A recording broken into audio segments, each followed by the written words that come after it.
Honorable Men Discord. Producer Tay Keith going at age 29.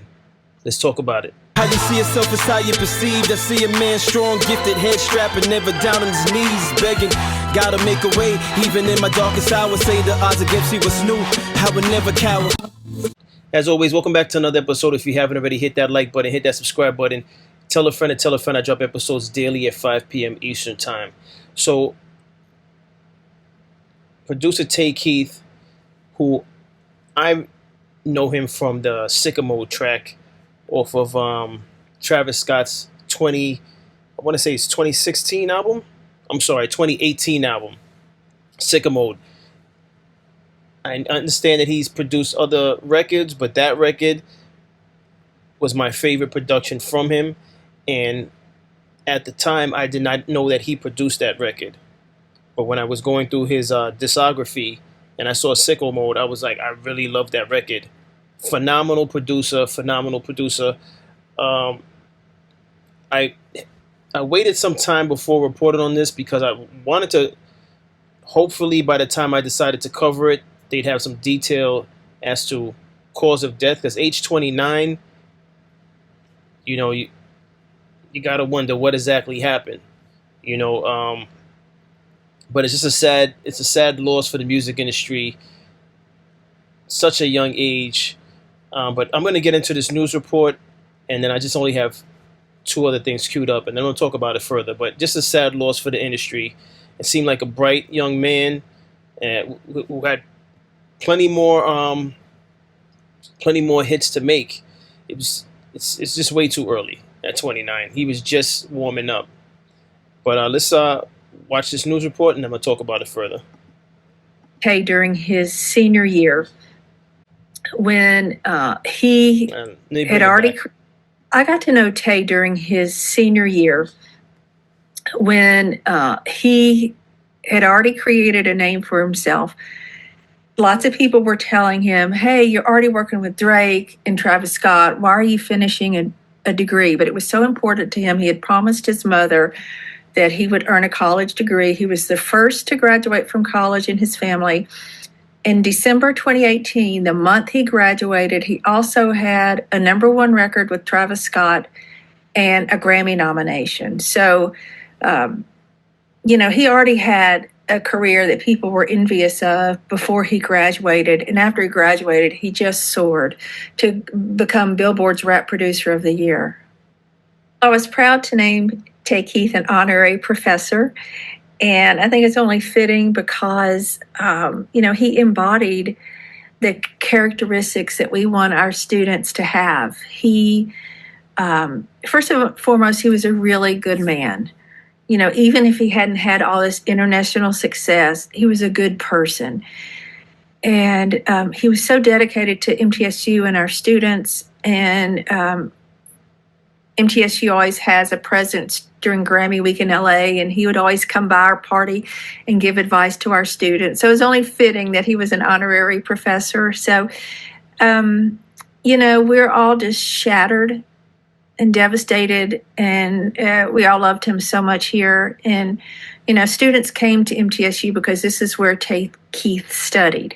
Now what we have to focus on is preserving his legacy and providing the same foundation to the next generation of students so that they can have a life and career like Tay Keith.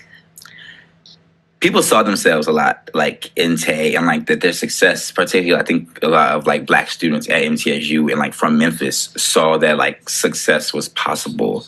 Mm-hmm. They saw that like people could do it, and it didn't. If you knew Tay, he wasn't like a very extravagant person. Like yes, he had like a shiny chain and stuff like that, but like he was not like a super duper talkative person, a super duper flexer or anything like that.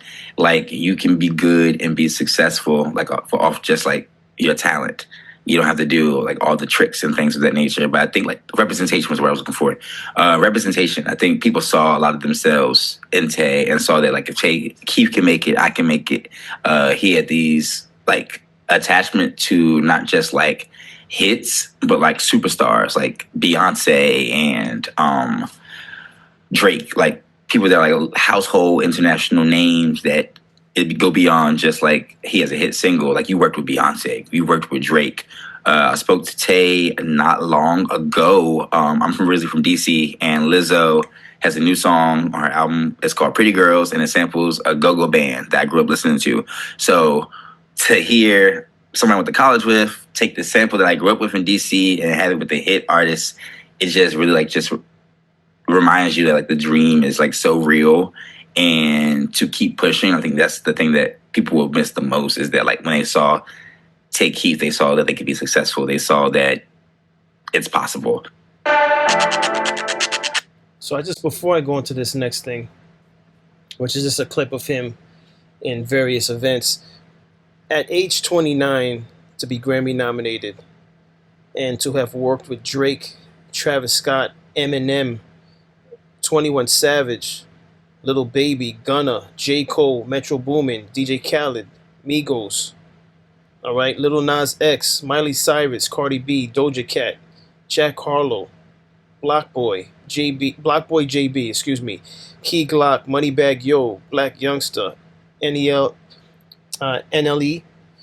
Chopper, Sexy Red, which allegedly he was in a lawsuit with Sexy Red over unpaid wages.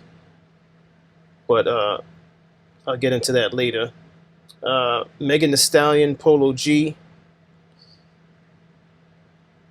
To accomplish all of that at age 29 is a testament to just how talented this young brother was. I think it was a salute to the faculty member, the teacher, who had such kind words to say about him, because oftentimes, when people pass at a young age, there's just not enough people coming forward to tell their story about the human being that they were. And he seems to be a real down-to-earth, genuine guy. Let me just say this, and I know I'm sidetracking just a little bit, but I really don't like hearing stories about artists, producers not getting paid. And we've heard this plenty of times throughout the industry.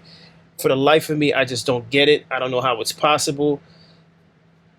If Sexy Red owed him money, I think it's only right. And that's allegedly, because I really don't know the full story behind that. But if that is true, especially in this time, at the very least, whatever's owed, send it to his family, next of kin, if there's a next of kin. But square that off. I don't understand how you become successful and you just don't pay the people that help you maintain your success, because you can't do it all on your own, and that goes for any artist coming up. If you make a partnership with the producer, and the producer is making the type of production that resonates with you, it helps you write at a faster rate because you connect with the instruments, the beat. Pay that person. To hear stories like that is just disgusting. I don't understand how it's possible. I don't know if it's greed. I don't know what it is, but that should never be a thing. It's like it's a marriage of two artists, the producer and the actual MC. It's a marriage. And to not pay the producer is just disgusting work. And I stand on that. That's how I feel about it as an artist myself. We should never have to hear something like that that's taken place. And shout out to Drake, because allegedly Drake publicly posted about this, because Drake had a strong relationship with Tay Keith, and he had some nice things to say about Tay Keith, as well as doing something charitable in his name, allegedly. That's something I came across while I was piecing this together. And I have to say allegedly, because I can't confirm that is a fact, but allegedly Drake is putting together something that the proceeds would go to the family of Tay Keith, which you got to salute that type. That's the type of stuff I would want to hear from artists that he's worked with. I went through a whole list of names of artists that work with him, and I think it would be nothing to do something along those lines to make sure his family is straight, make sure he has the proper send off. You know, again, listen to how the teacher spoke about him. All right, I'm just gonna play this. This is some clips of him at work doing this thing.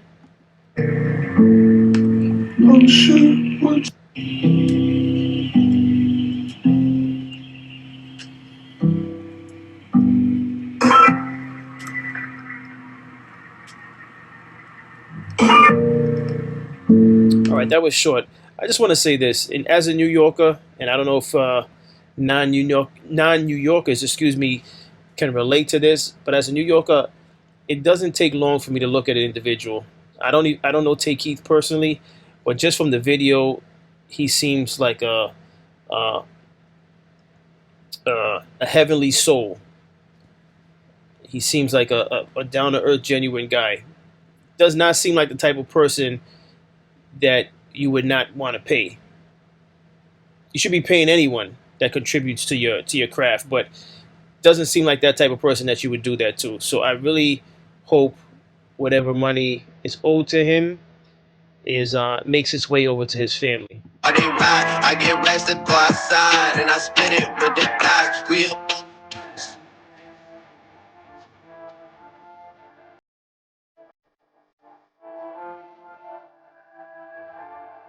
All right, I just wanted to pause this on this list of, again, credits on Drake's music. So Look Alive, Nonstop. That's a lot of Drake records. Never Recover, Rich Flex, Circle Local, Jimmy Cooks, Broke Boys, FPS, Family Matters, Push Ups. Family Matters was good. I really have to go back and listen to these other records. What did I miss? Over the Top, and of course Sicko Mode. Sicko Mode was incredible. Just incredible. The way the song opened and everything, incredible. That beat was incredible. It stood out. That stood out to me on that entire project. That record stood out. And I'm not just saying that because of his passing. That entire Astro World, tell me if you felt different about Astro World, but Sicko Mode was the record that stuck out to me. The opening, I like production that stands out from the opening and just builds up. And obviously Drake did his thing on that record. But listen, that's all I have on this. If you did not hear the music playing in the background for this particular video, it's because it had Drake going off, and I know I'm going to get a copyright for that, so I have to remove that audio. But rest in peace to Tay Keith. My condolences to his family and friends. His music is cemented. It will live forever. He's done great things in a short span of time. And he'll be missed. He'll be missed. He'll be missed. But that's all I have on this. As always, I appreciate everyone for tuning in. If you haven't already, hit that like button, hit that subscribe button. Tell a friend to tell a friend. I drop episodes daily at 5 p.m. Eastern Time. And as always, stay honorable.